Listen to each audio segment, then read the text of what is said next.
Ქიმიური დაბინძურებისა და მომავალში ეკოლოგიური კატასტროფის თავიდან ასაცილებლად გარემოს დაცვის სამინისტრო ლენტეხში ახალ პროექტს იწყებს, რომელიც ჯებირის აღებასა და საშიში ნივთიერების დაკონსერვებას ითვალისწინებს. ექიმები რეგიონში მცხოვრები მოსახლეობის ჯანმრთელობის მდგომარეობაზე ამახვილებენ ყურადღებას.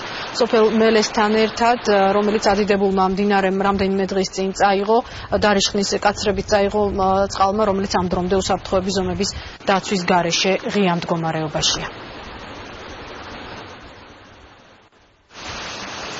მოხდა მდინარეს კალაპოტის ისეთნაირად შეცვლა, რომ იმ კასრებთან აღარ მიდის ეს წყალი, მაგრამ ეს მაინც არ არის საკმარისი.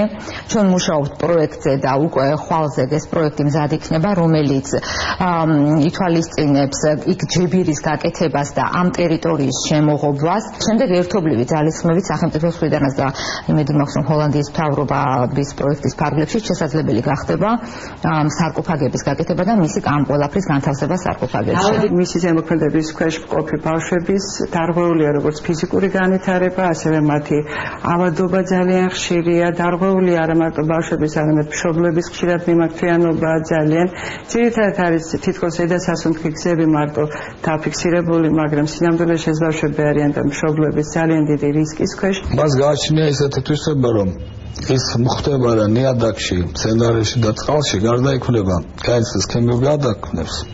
ანუ ხდება მისი ტრანსფორმაცია და ხდება მისი დაგროვება როგორც ნიადაგში, ასევე შემდეგ მას იწვევს მცენარის ფესვები. მცენარის ფესვებიდან ხდება როგორც იცით საკვები ჭაჭვის გზით პირუტყვში და პირუტყვიდან უკვე ადამიანში.